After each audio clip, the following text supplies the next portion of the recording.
Jaya Shriman Narayana. Jaya Sriman Narayana. Jaya Bhagavan Shri Krishna. Jaya Bhagavan Shri Krishna. Jaya Bhagavan Shri Rama. Jaya Bhagavan Shri Rama. Jaya Shri Guru. Jaya Shri Guru. Sanatana Dharma Jayate. Sanatana Dharma Jayate. Dharma Rashtra Jayate. Dharma Rashtra Jayate. Surya Vansha Jayate. Surya Vansha Jayate. International Sanatana Dharma Society, the tip of the spear, Jayate. International Sanatana Dharma Society, the tip of the spear, Jayate. Evam Bhavatu. Very good. I'm going to be giving the keynote talk now, and it is indeed on a very important topic. When it comes to understanding Sanatana Dharma, when it comes to understanding this very ancient tradition, sadly we know that today in 2023, there is so much misconception about what Sanatana Dharma actually is. This for too many reasons to even go into. This because in the tradition itself, we know that it has been under attack for hundreds and hundreds of years. It has been battered again and again and again. We know that other individuals have attempted to appropriate from Sanatana Dharma in the form of New Age individuals, etc., and for so many reasons. We know that, again, when it comes to understanding what is authentic Sanatana Dharma, it becomes very confusing for so many people. And on top of that, what I'm going to be talking about today is one of the sources of confusion as far as what is true Sanatana Dharma. Now, as people know, I have written a book called Radical Universalism. And truthfully, this is the second edition that is about to come out very soon. The book itself originally came out in 2007, I believe, as a book, and then it was a very long article that actually existed several years before even then. But now the second edition is going to come out relatively soon. And it is indeed, in the second edition, expanded by at least 60 pages and reworked. This is going to be one of the most important books that I or the International Sanatana Dharma Society has released ever. The reason why this is the case is because in addition to talking about the key theme, which is that indeed all religions are not the same, and talking about this from a very, very philosophical perspective, in this book, I also talk about this problem that I'm about to mention in a short time, called Neo-Hinduism, and how indeed there are, let us say, two Vedic paths in the world today. One actually Vedic, and one that has Vedic trappings. And this is what I'm going to be talking about today. It is indeed one of the most important themes of Radical Universalism, and something that needs to be spoken about. Let me first begin by explaining this problem in this way. When an individual, and especially let's say a Western, first approaches Vedic spirituality, and let's say they'll go to a Hindu temple, or they will talk to Hindus, etc., what they very quickly see is that rather than there being one expression of Sanatana Dharma, they'll see a conflict that's there. They'll see two different ideas. They will see on the one hand the works of individuals like Prabhupada, individuals like myself, individuals who are indeed very traditionalist, very orthodox, very authentic followers of Sanatana Dharma. And when they hear such individuals speak, what they receive as the hearer is a comprehensive worldview that makes sense, that has an internal consistency, internal logic, etc. It is quite literally a system that makes sense in and of itself, and more, that sets itself apart in juxtaposition to every other system on earth. That's how I present Sanatana Dharma, because all of my gurus presented it this way.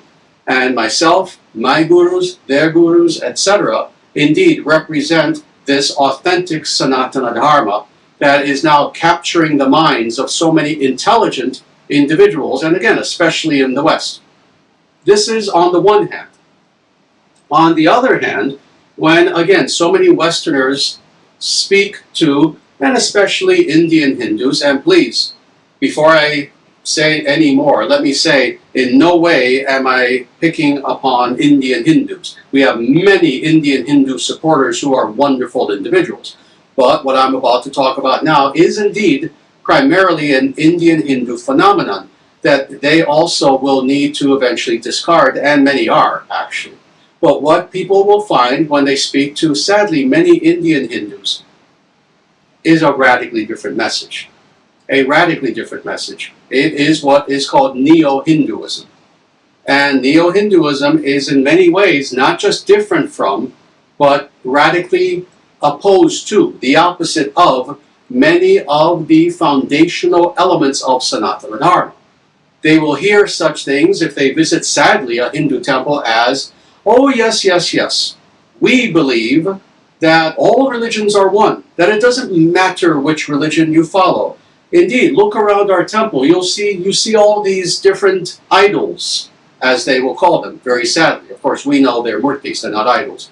But they'll say, you see all these different idols. You see, we believe that they're all one, they're all the same. It really doesn't matter who you pray to. You pick whichever one appeals to you, and that is God.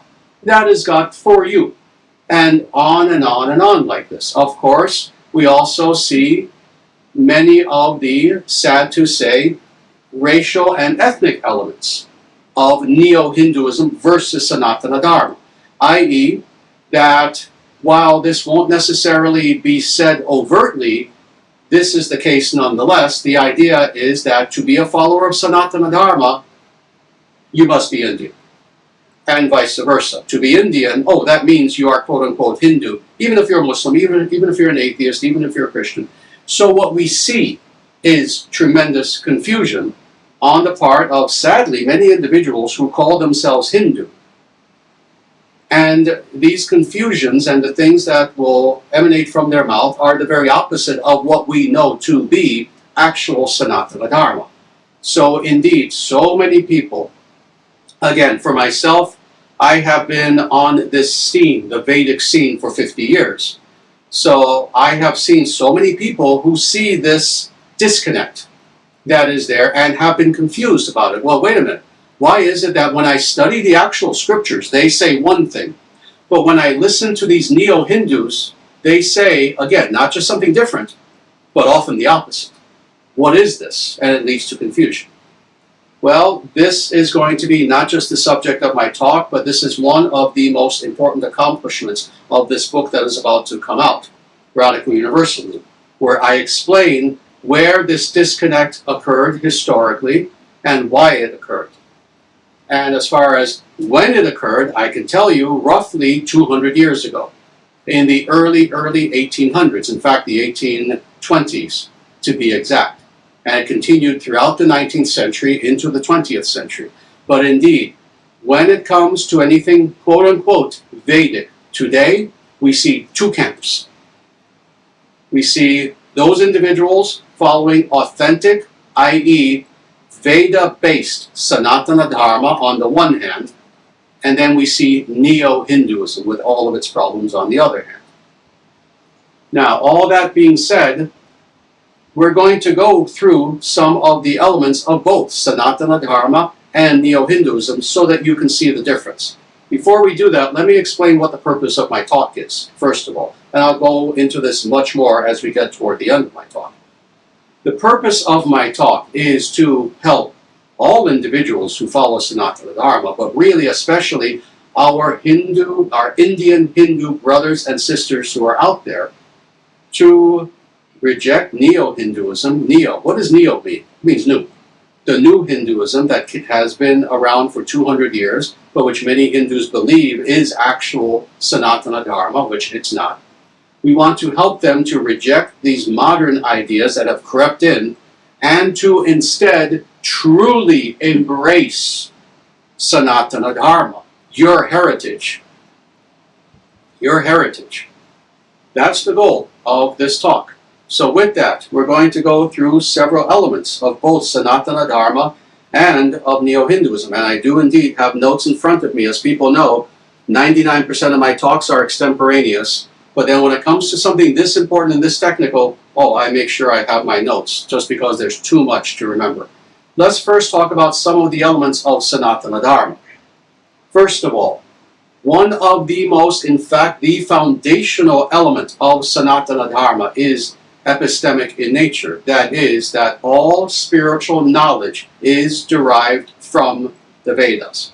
And when we say the Vedas, we mean all the Vedic scriptures. We mean Shruti and Smriti. We mean everything from Rig Veda to the Puranas and everything else. We are talking about the entire Vedic canon.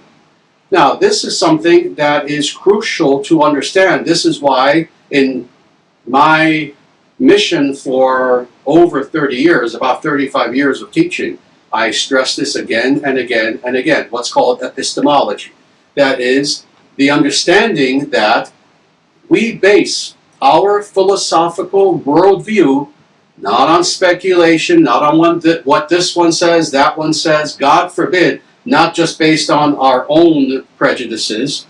We base our philosophical system upon the Vedic scriptures. Now, the thing is, previous to 200 years ago, if you spoke, let's say if you were to go, quote unquote, to India, 200 years ago, let's just pick a date, let's say 1775. If you were to go to, quote unquote, India, and if you were to speak to any guru in the Vedic tradition, to any Acharya, to any yogi, to any Brahmana, and if you were to say, sir, is this a correct statement to say about your religion? That everything that you believe is based upon these revelatory scriptures known as the Vedic scriptures, and if the Vedic scriptures do not confirm X statement, you reject it. If it affirms X statement, you accept it. Sir, is this not the case? That person, that leader of Sanatana Dharma would say, yes, you have it. That is correct. Without exception. But then something happened. And again, we're going to get into that. Today, if you were to even speak to so-called Hindu leaders and ask them that same question, they would give you different answers. Many of them would just be confused. Many of them would be scared to death of offending you, and they'll give you a silly answer like, oh no, we accept all of the world scriptures. We accept the Bible too. We accept this and that. They'll give you a truly made-up answer. They won't give you an answer that is definitive the way that they would over 200 years ago. This has changed. Sanatana Dharma is based upon the Vedic scriptures alone. Any spiritual idea, any philosophical idea that we have, if you proffer an idea, it better be supported by scripture. That's the first thing. Proper pramanas. So again, speaking about epistemology, there is agreement upon what are the proper epistemic mechanisms. This includes whether it is empiricism, that is pratyaksha, whether it is anumana, that is reasoning, or whether it is the actual Vedic scriptures, shabda. This was something that was accepted by all Vedic people at one time, that you had proper pramanas, that is, ways of validating whether X knowledge is true. This was a given at one time. It no longer is. The teachings of Sanatana Dharma are based upon the teachings of the rishis. Because when we talk about the Vedic scriptures, what are the Vedic scriptures? These are scriptures that are eternal in nature, but that are revealed to the world via the rishis, these saintly beings who perfected themselves in yoga, in meditation, in such a way that they now have full and pure and clear access to the divine, to the transcendent, and they have the ability to reveal that truth unto the world. These are the rishis. So truth is not revealed in Sanatana Dharma via prophets, via speculation, etc., but through the rishis. Dharma. Dharma. If anyone has read any of my books, you understand that I've explained the nature of Dharma extremely in depth. And we understand also that our worldview is indeed based upon Dharma, upon natural law. Now, this is the case with Vedic spirituality to the point where if X thing, X statement, X philosophical system in the past was not considered to be dharmic, it was rejected. It was understood by, again, people previous to, let's say, 200 years ago in the Vedic milieu, that truth is dharma, dharma is truth. And anything that goes against dharma, anything that is adharmic, is necessarily untrue. This was clearly understood. There was a radical demarcation that took place, that there is dharma, there is that which is natural law that is there, inherent in the very structure of the cosmos itself, and then there is adharma. There was that strict definition, that strict demarcation. More, there was a recognition of binary ideological differences. Let me explain what is meant by this. For those individuals who, again, are Neo-Hindus, these are individuals who are tolerant of all other things, all other worldviews, all other modes of behavior, ethics, etc., to the point of bending over backwards, to the point of practically breaking their back. Now, when we look at, on the other hand, Sanatana Dharma in its orthodox form, it was always understood that not everything is true. There is also untruth. Not everything is dharma. There was also adharma. And in fact, let me give you some of these Sanskrit definitions. There was always recognized by, again, authentic leaders of Sanatana Dharma, previous to 200 years ago, that there was Vaidika and Avaidika. These are the terms that are used by Vedic Acharyas for thousands of years, up until about 200 years ago. There is that which is Vedic, Vaidika. There is that which is anti-Vedic, Avaidika. Astika versus Nastika. Let me tell you something. These terms that I'm throwing at you right now, no Neo-Hindu will have ever heard of these terms. If you were to go up to some Neo-Hindu guru even, and ask, oh, can you please, sir, give me a little discourse on the difference between Astika versus Nastika, they would blink, look at you with a blank stare, and they would start to drone on about Brahman or something that they think they know about. They wouldn't know how to answer. And yet these are terms that were commonplace up till about 200 years ago. Astika versus Nastika. There are certain worldviews that are astika, that is, they are of the nature of being, that is, they are true, versus nastika, that which is of the nature of nothingness. Again, Vedic philosophers made this distinction. Daivika versus asurika. So indeed, in the Bhagavad Gita itself, Krishna makes this very clear distinction, this binary distinction between that which is daivika, what some people will call daivik, but it's actually daivika. That is that which is of divine nature, that which is devayana, the way of the gods, that which is dharmic, that which will help us to proceed in an upward trajectory, versus asurika, which is its very opposite, that which is literally demonic. Asurika means that which is demonic. So again, we have that demarcation. And then finally, in more recent millennia, meaning the last 2,000 years, another category that was understood by followers of Sanatana Dharma was very specifically the category of Dharma versus Abrahamism. And this is a category that for the last several hundred years has had to be understood more and more. Sadly, when it comes to understanding that Dharma and Abrahamism not only are different, they are so categorically different to the point where they are opposites, to the point where they are irreconcilable. This is something that is no longer understood today. It was understood at one time. Today, sadly, when it comes to the Neo-Hindus, the individuals who say, no, all religions are one, all religions are the same, they're all just different paths to take you to the top of the same mountain, they are incapable, intellectually, spiritually, of seeing this distinction. Thus, they are incapable of seeing the distinction, even of good versus evil. So, all that being said, now I want to talk a little bit about what exactly is Neo-Hinduism. This is not a term that I made up. This is a term that has existed for a very long time. It started off as an academic term used by individuals who study quote-unquote South Asian religion or Indology, etc., etc. And it is a term, a blanket term, to talk about this ideology that we're about to talk about now. Again, this is recognized by all scholars that this Neo-Hinduism is radically different from actual Vedic religion, from actual Sanatana Dharma. So again, I did not make up the term. But what is Neo-Hinduism?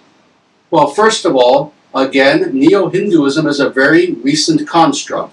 It came about starting in roughly the 1820s. You could see little germs of it a little bit before, starting maybe just a few decades before, but not really much further than that.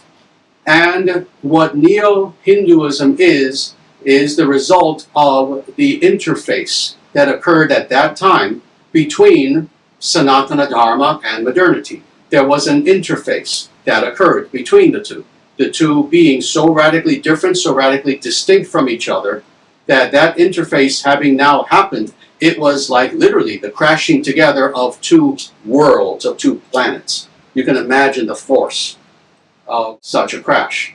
Well, we know that, of course, previous to even the 1820s, various European powers began taking over large parts of India, large parts of Asia, actually, the Vedic world. And back then, even back then, we're talking about, roughly 400 years, 300 years, 200 years ago.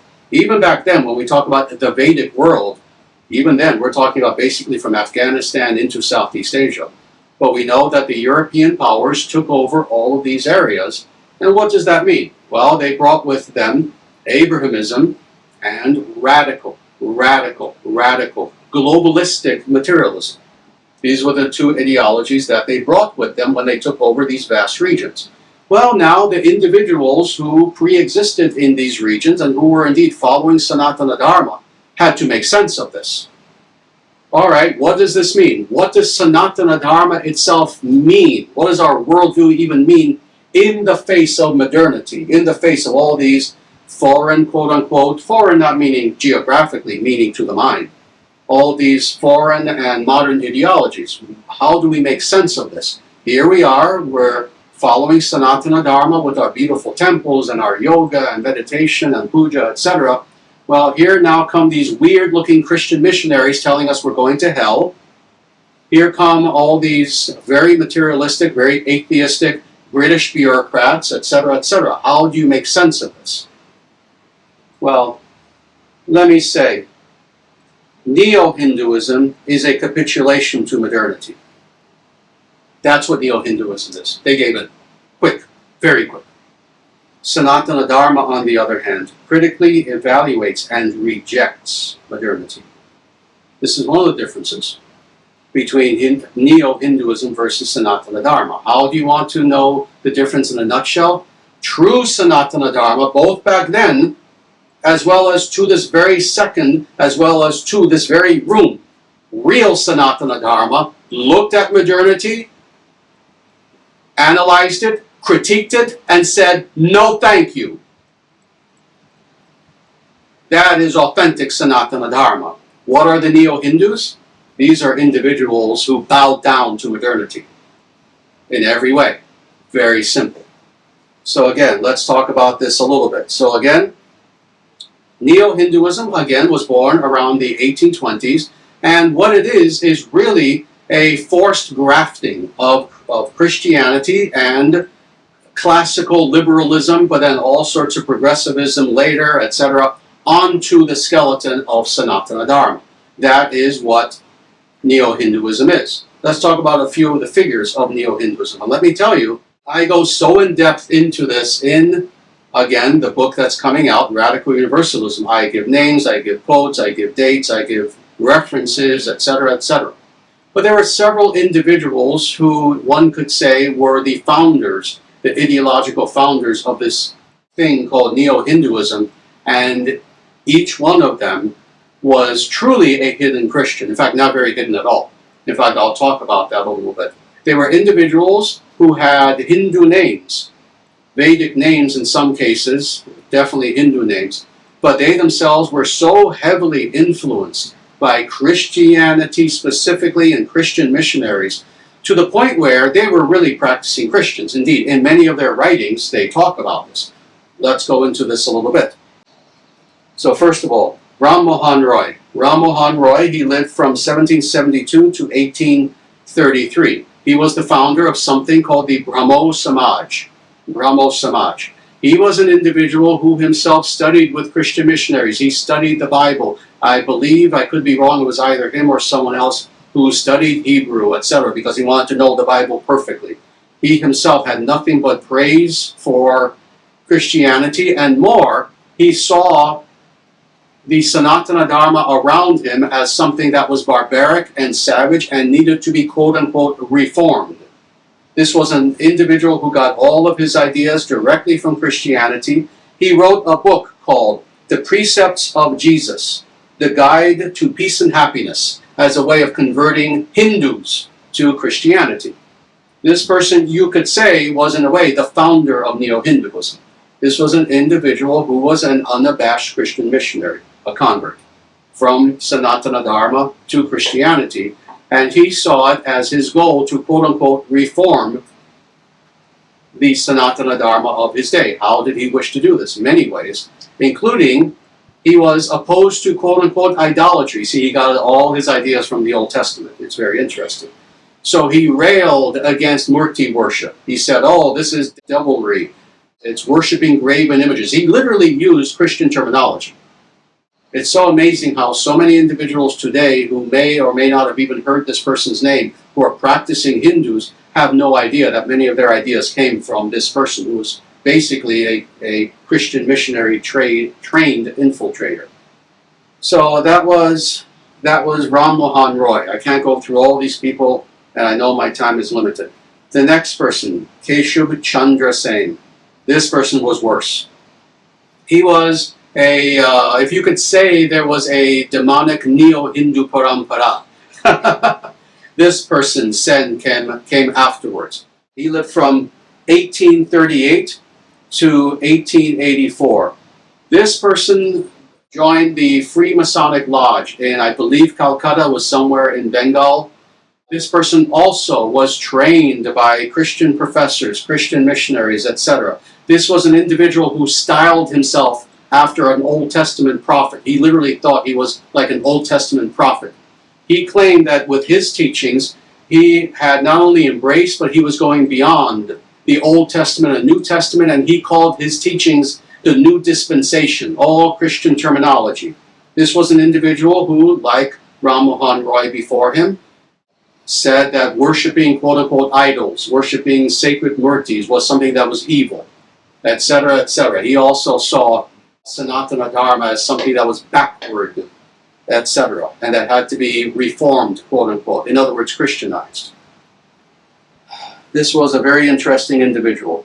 I'm going to quote to you something from his writings, because thus far, this is, of course, for the skeptics out there, the small-minded little skeptics, we know that a person can say, well, this is all nice, this is just Acharya saying this, how does he prove this? Well, this is something in which I talk about this even more. Let me read from page 73 of Radical Universalism, where I talk a little bit more about this individual's character. And this is, again, from the book, page 73 of Radical Universalism, quote, "In his later years, Sen portrayed himself as a divinized Old Testament-style prophet of the, quote, New Dispensation, unquote, which he felt replaced the Old and New Testaments in addition to supplanting traditional Sanatana Dharma." Now, this is the important point. In a speech that Sen delivered in 1866, he publicly proclaimed that, quote, "India would be for Christ alone, who already stalks the land," unquote. So in other words, his goal was indeed to convert India to Christianity. And now it goes on. In other words, Keshub Chandra Sen initiated a project to create a new religion that would replace traditional Sanatana Dharma with a Christian-inspired, globalist, and radically universalist religious fabrication. That's from my book. Let me talk about several of the elements of Neo-Hinduism.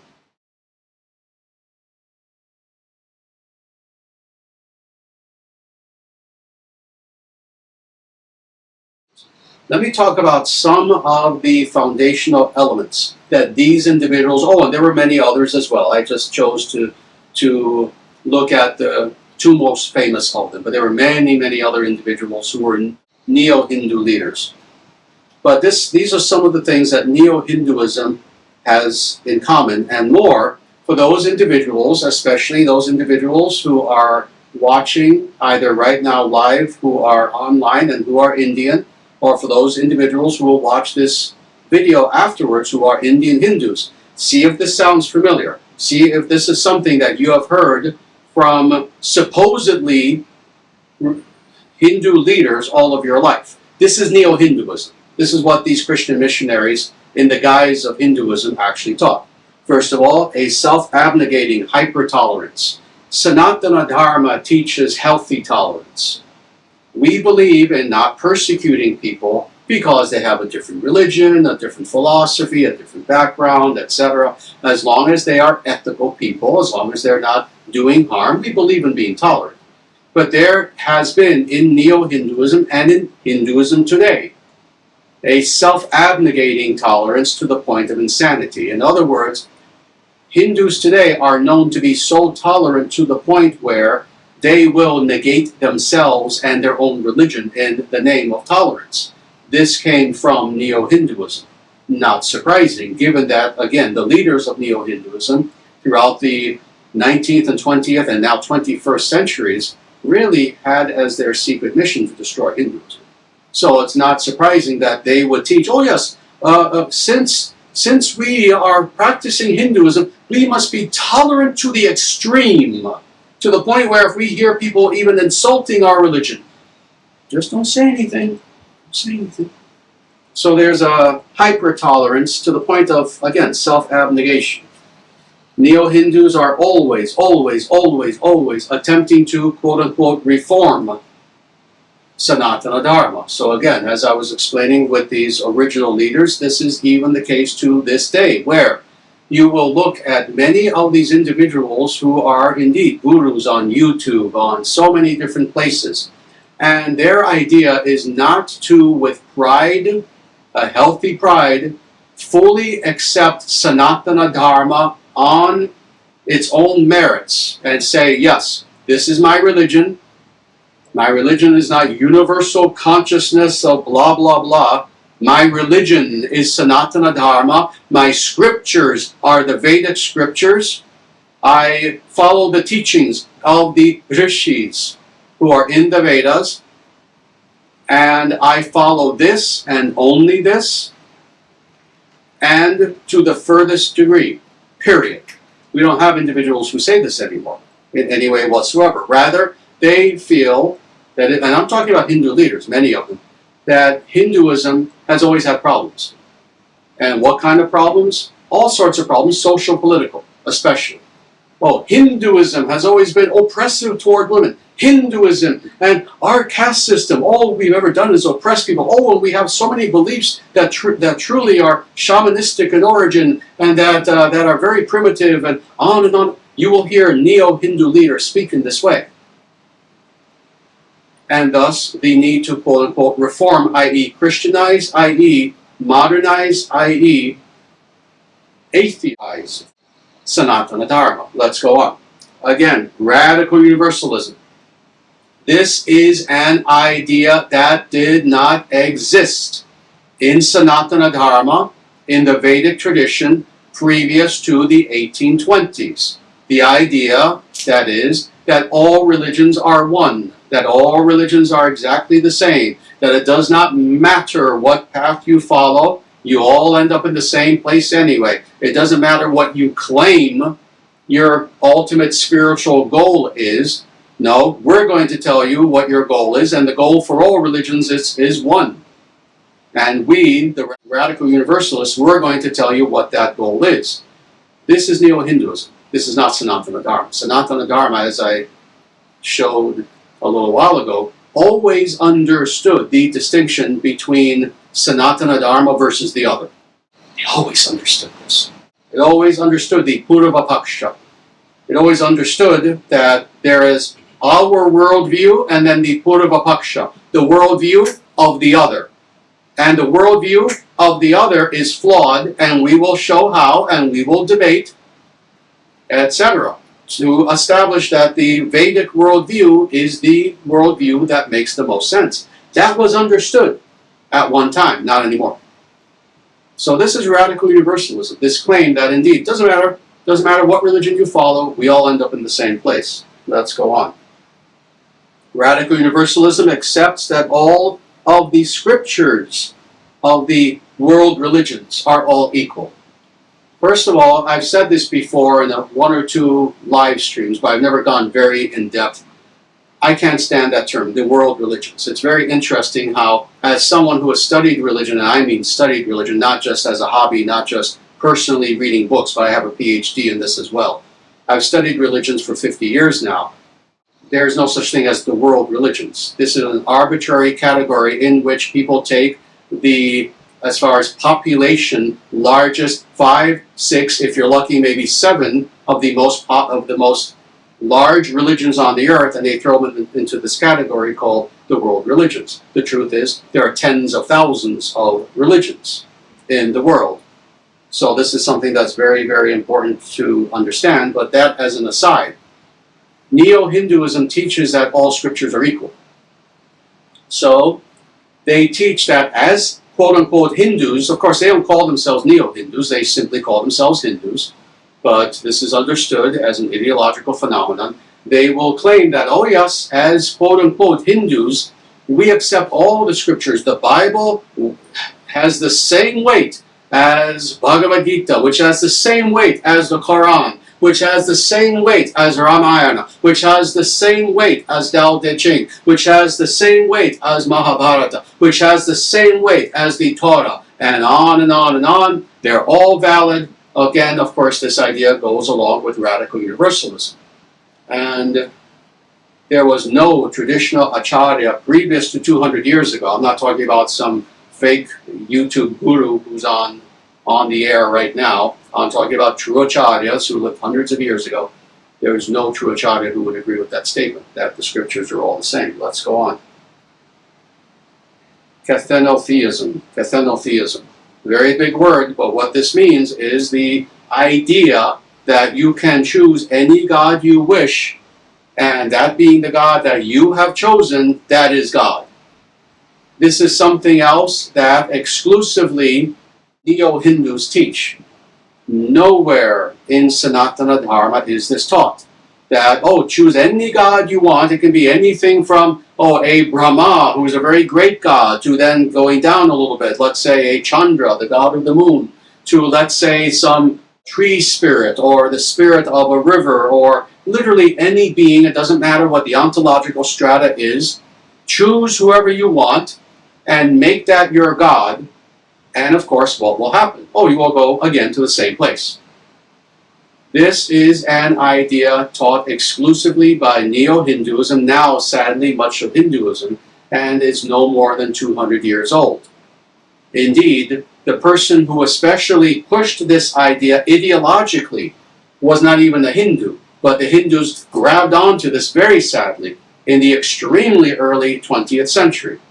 Who was that person? Does anyone in the audience know? I'll give you 5 seconds. Very good, Max Mueller. He is the person who first came up with this idea that, oh yes, this is what the Vedic scriptures are actually teaching. What is sometimes called henotheism. There are different terms for this. The idea that choose whichever God you want, and it doesn't really matter. This is one of the foundations now, the foundation stones of Neo-Hinduism. Sanatana Dharma never taught this. Never taught this in any way whatsoever. It's understood that all the gods are radically different. And indeed, there is an ontological hierarchy of these gods. You cannot just interchange them all any more than you can interchange your mother with a horse. They're not the same.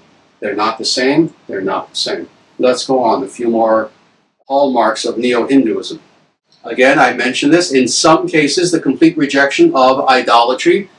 This was done by the Brahmo Samaj, and now more recently, a more recent organization that sadly still exists, the Arya Samaj, which is still an organization that is somewhat large. Indeed, I've said that I've actually spoken at several Arya Samaj temples. They were always very kind to me, but ideologically, ideology is ideology.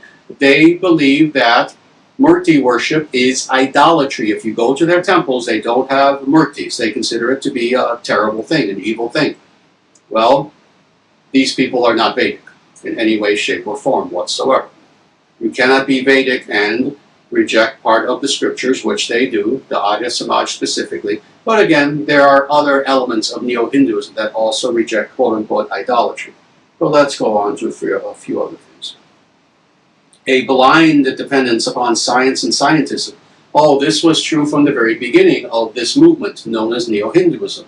That, again, being enamored by the West and by the modern, almost all of these Neo-Hindu leaders from the 19th, 20th, and 21st century, they were enamored by science. They tried to make everything, quote-unquote, scientific, including their understanding of Vedic spirituality and religion. They could not help themselves but to try to claim that, oh, everything in the Vedas simply reflected modern science, and that was it.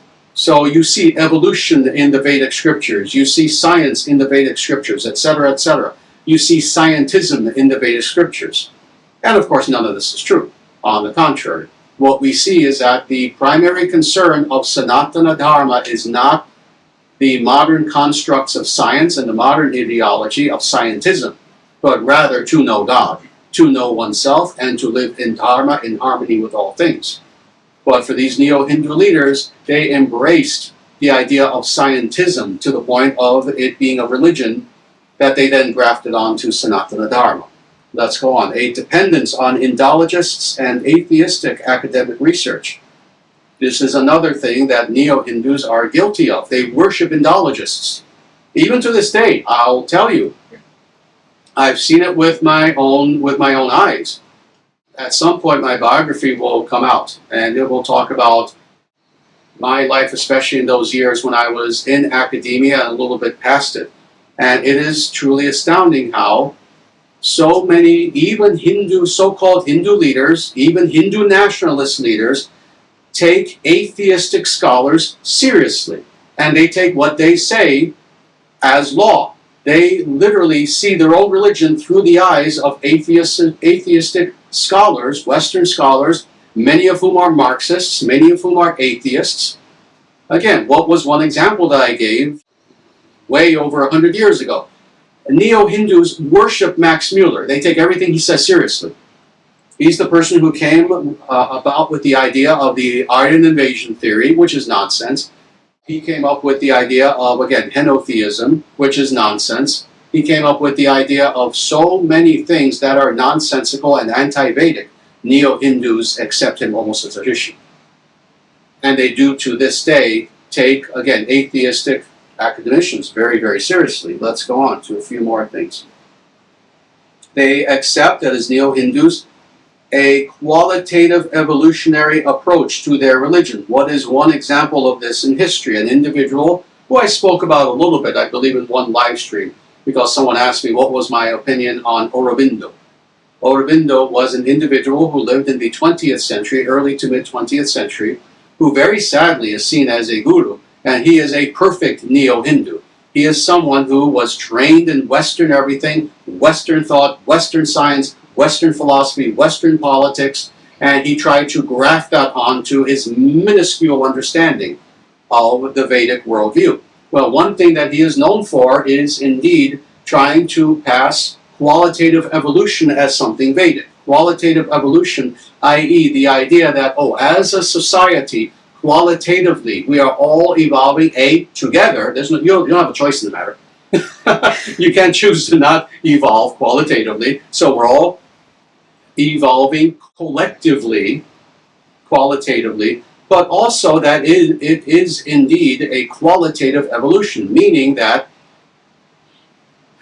he has, again, this very faulty modernist notion that with every generation that comes about, they are more ethical, they are more moral, they are more aesthetically refined, they have better etiquette, they have more intelligence, etc., than the preceding generation. This is qualitative evolution. The idea that the further back you go, to just state this very simply, the further back you go, the stupider people were. That's the idea of qualitative evolution. Well, the Neo-Hindus accept this with zeal. And they believe in the idea that, oh yes, we're all quote-unquote evolving to something wonderful in the future. This is the opposite of what the Vedic scriptures teach. We believe in devolution, qualitative devolution. And indeed, our own eyes show us this. And indeed, this being 2023, we've seen that this is the case exponentially so. You don't have to look at the history of the world for the last 2,000 years. You can look at the history of the world in the last 5 years. And we see everything is declining as far as the quality of human beings.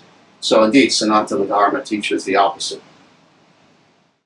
Neo-Hinduism is quote-unquote progressive. It has been from the very beginning, from the moment that it was started until this very day. That is, it very naturally has always aligned itself with whatever are considered to be the progressive forces of its era. Back then, again, we're talking about the 1820s, it allied itself with the Enlightenment, the so-called Age of Enlightenment, and all of those Enlightenment thinkers who, one thing that you'll see that is the thread in everything I'm about to say is globalism, globalism, globalism. At first they aligned themselves with, again, Enlightenment thinkers, Unitarian Universalists of the time, who had this idea of, oh yes, we are going to ultimately create one world government, one ultimate religion that all people will follow, be forced to follow, etc., etc. So this was the case from the beginning. Then we see this being the case again all throughout the 20th century up until this very day. This is the reason why, very sadly, Sanatana Dharma and all of the true elements of Sanatana Dharma to this day, sadly, have somewhat of an unfortunate reputation in some quarters as being something that is akin to a hippie fest. People think of yoga, meditation, vegetarianism, and what do they think of? Indeed, they think of liberal, progressive causes. True Sanatana Dharma is radically divorced from such ideologies as radical egalitarianism, as socialism, as Marxism, as progressivism. Actual Sanatana Dharma, indeed, believes in radical traditionalism, in authenticity, and indeed Vedic orthodoxy. That is actual Sanatana Dharma. Now let's go on. Neo-Hindus take a symbolic and mythological approach to all things. Oh, we know that not just followers of Sanatana Dharma, but individuals who follow any sort of natural law path. This is the case with us, true with many, again, pre-Christian European religions. It drives authentic people crazy when individuals come along and say, oh, no, no, no, it's all symbolism, it's all mythology, no, the gods don't exist, no, no, no. There's this kind of Jungian approach where the idea is that anything metaphysical in actuality doesn't have an actual being in and of itself, independent of our own mind, but in actuality are nothing more than reflections of psychological archetypes. Well, Neo-Hinduism indeed teaches this same silliness.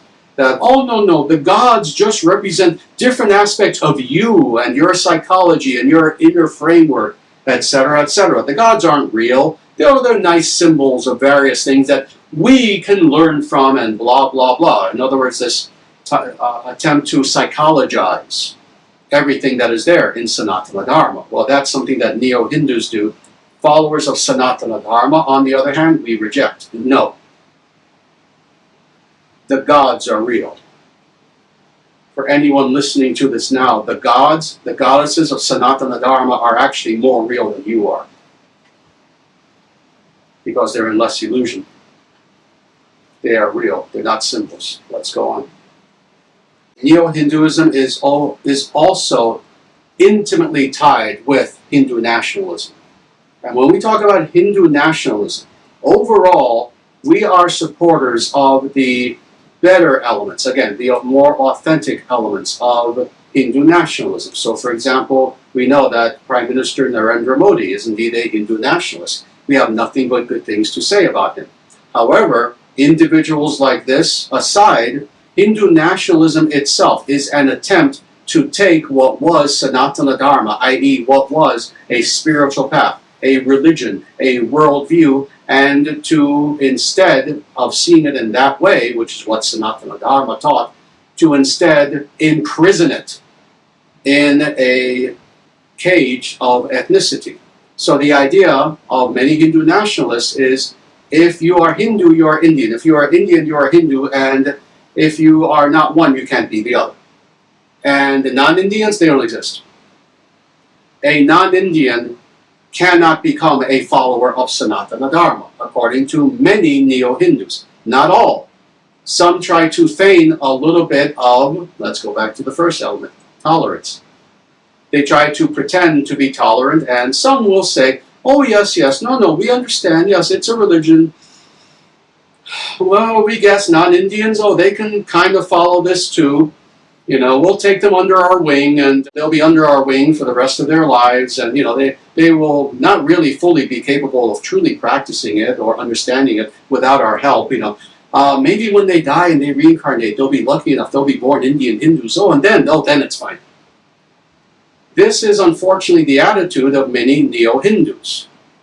And in some cases overtly stated, in some cases covertly believed.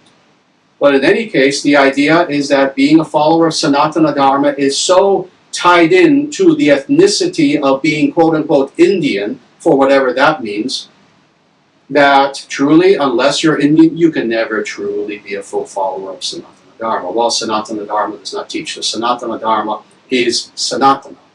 It's amazing how in the very word itself is a philosophical statement that flies over the head of Neo-Hindus, and they can never comprehend. The name of this religion is not Hinduism. That's a made-up word. That only goes back a few hundred years. It's literally meaningless. Rather, the name of this religion is Sanatana Dharma, the eternal natural way. Well, in that very statement itself is a philosophical statement. This is the way, and it is eternal. Being eternal, necessarily, it's also universal. Why is that the case? You don't have one without the other.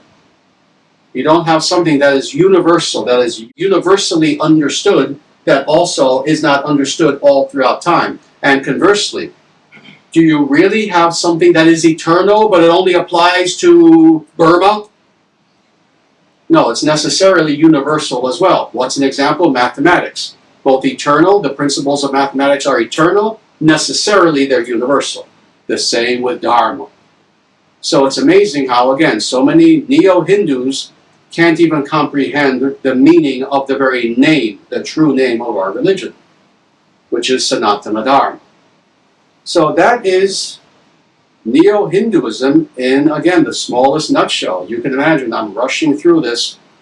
I could easily make this into not just a 10-hour talk, 10 hours for 10 days, going into all of these juxtapositions between Sanatana Dharma on the one hand versus Neo-Hinduism. Now this is what's sad.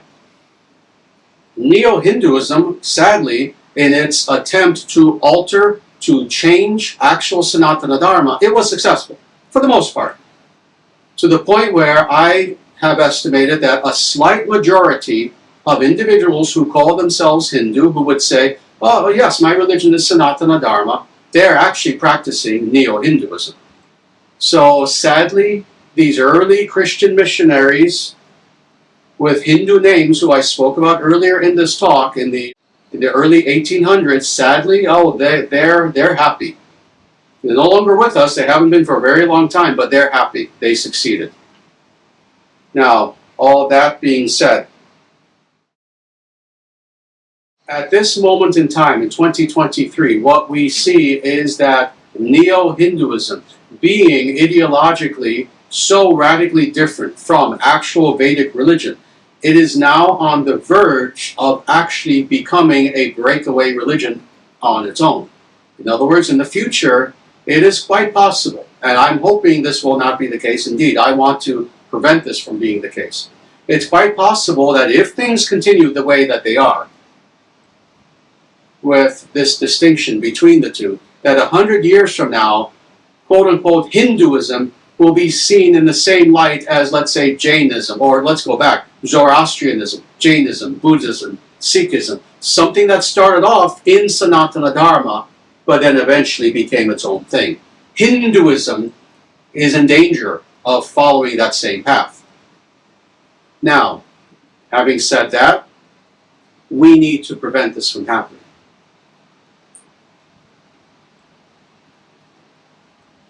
This is one of the massive goals of hundreds of the International Sanatana Dharma Society.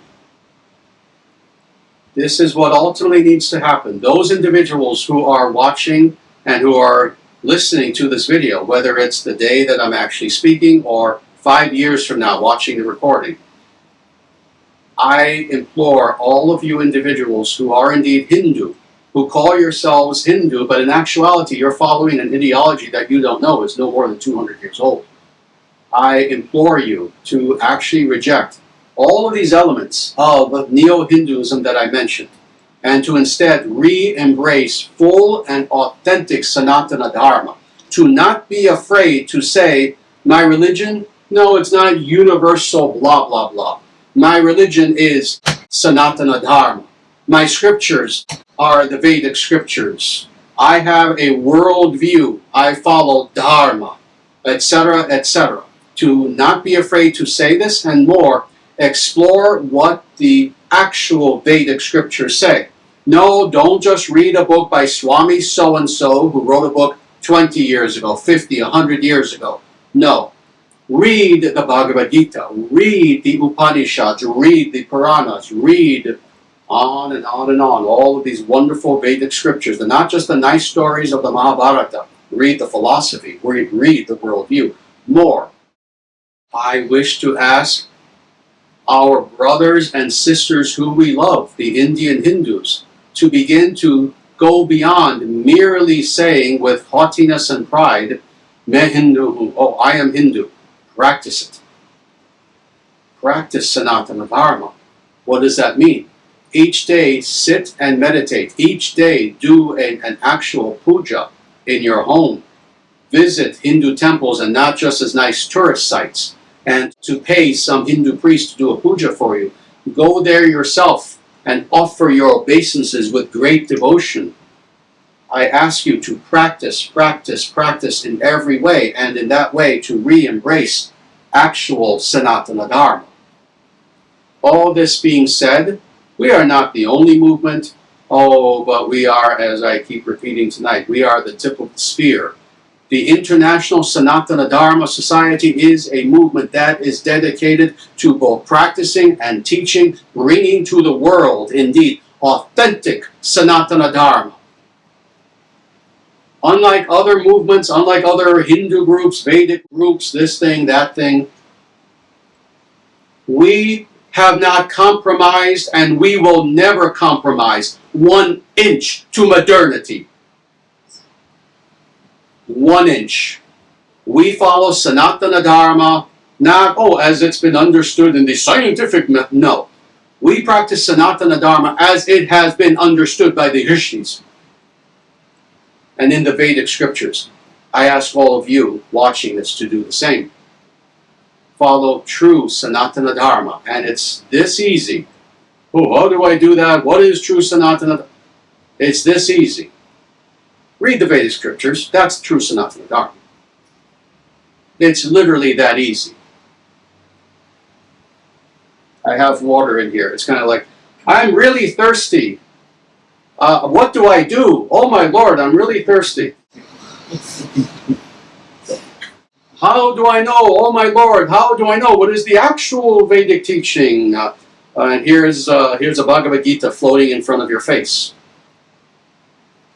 Please re-embrace actual Sanatana Dharma and help us in the International Sanatana Dharma Society in every way that you can to restore true Sanatana Dharma in this world. And with that, I thank you all very much for listening in.